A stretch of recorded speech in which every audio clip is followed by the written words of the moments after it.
Narrative power scaling is a writing technique I discovered where the characters are as strong as the narrative requires them to be, regardless of the logical sense in the plot. The most popular example I know is Teen Titans 03. In the cartoon, each season has a main character. That main character and their main villain are the primary focuses of narrative power scaling. Season 1 is Robin's season, and Slade is his villain.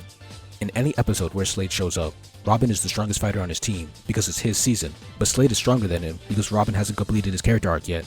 Once Robin completes it at the end of the season, the narrative gives him the power to beat Slade.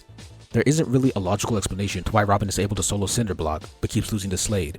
Slade is simply the big bad, which is why Robin can't beat him until he's grown internally. Season 3 is Cyborg's season, and his enemy is Brother Blood. The same thing happens here. Cyborg can't beat Blood until he has his character arc in the last episode, allowing him to achieve victory. Furthermore, all of his teammates are weaker than him. Only he can beat Blood. But wasn't Robin the only one who could beat Slade in Season 1? Didn't he beat all of the Titans as Red X? Shouldn't he be scaled higher than Cyborg? That doesn't matter for narrative power scaling. It's Cyborg's season, so he's the best. This also happens on a smaller scale in episodes that are focused on specific characters. Season 2 has Only Human, a Cyborg episode. Only Cyborg is able to beat Atlas after he's had his character arc. This happens after Robin beats Cinderblock and Slade in Season 1, yet Robin is weaker because of narrative power scaling. Similar things happen in Season 4, Raven's season, and Season 5, Beast Boy's season, and in individual episodes with a clear main character.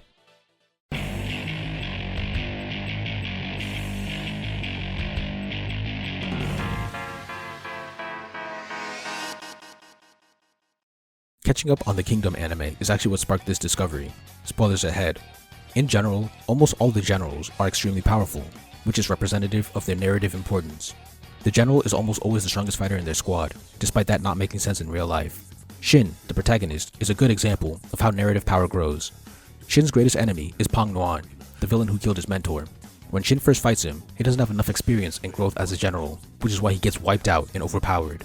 At the end of Season 3, Shin has grown a lot as a general, and his growth is externalized in his third match against the Bushin. They fight on equal footing, ending the fight in a draw. But how? Nuan is still twice the size of Shin, and the hero didn't do any strength training or gain muscle mass or learn any new techniques, so why does he have the same strength as Nuan? Narrative power scaling. Spoilers for the manga, but in their fourth encounter, Shin's growth as a general is once again displayed in a rematch against the Bushin. This time, he finally kills him. Shin doesn't train, gain muscles, or learn new techniques. His strength is symbolic of his character development. Another good example is Shin vs Wang Ben. Ben is a rival general on Shin's side, but the narrative wants you to know that Ben is slightly better than Shin, leaving room for the hero to grow. In Season 4, this is displayed by comparing their performances against enemy generals. Both struggle and barely survive, but Ben narrowly kills his general, while Shin's fight ends in a draw. There is no logical or tactical reason why Shin couldn't win his fight. It can only be explained by the narrative not wanting Shin to be on Ben's level quite yet. Ben technically wins his fight with some kind of tactic, but it's mostly character based. The enemy general didn't value his life, while Ben did. This characterization is barely externalized. Overall, Ben had more positive characterization, which is why he won. A more shaky example is Shin vs Qian Lei. Lei is also Shin's rival, but the scaling between them is strange. There are several times where Lei is scaled higher than Shin. In their first fight against Nuan, Shin gets taken down easily, while Lei lasts longer and lands some hits. Only in Shin's rematch is he able to land a hit. Every time the two train together, Lei is always better in teaching Shin things. It makes sense for a rival to be narratively stronger than the hero, so that the hero has someone to push him to become stronger. But it becomes confusing when the scales shift. Shin constantly beats opponents that are narratively scaled higher than the opponents that Lei beats. For starters, the first general Lei killed was in Season 5, Lu Dong. Shin killed King She in the same battle, a general narratively scaled higher than Lei's kill. If we go back, Shin has killed multiple generals and even fought Nuan to a draw. The narrative power between them shifts depending on what the story is trying to show about Shin. If the story is telling us that Shin still has much to learn, he's scaled below her. If it's telling us that he's a beast, he's scaled above her.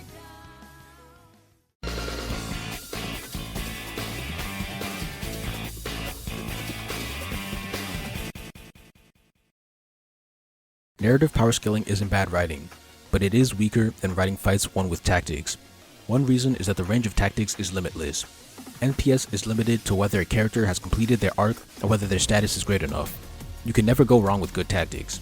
All things equal, a tactical fight is better than an NPS fight. The issue is that you can't really use both. If you use NPS and then level up to tactics, I'm going to start expecting tactics from every fight. You can't level down. A creative solution is having characters that always win with one method. For example, all of Hero A's fights are NPS, and all of Hero B's fights are tactical. This could be a clever move to contrast their fighting styles. Apart from that, I don't really see the two mixing well. In conclusion, narrative power scaling is a writing technique I discovered where the characters are as strong as the narrative requires them to be, regardless of the logical sense in the plot. It is most effective when it's consistent and based on things like character development or status. Technically, most well-written fights make the character as strong as the narrative needs them to be, but the difference is in the logic. NPS specifically has no logical or tactical explanation for the power and wins. It is mostly character traits, development, and status that determine the outcome of the fight. Keep learning, Uberarians.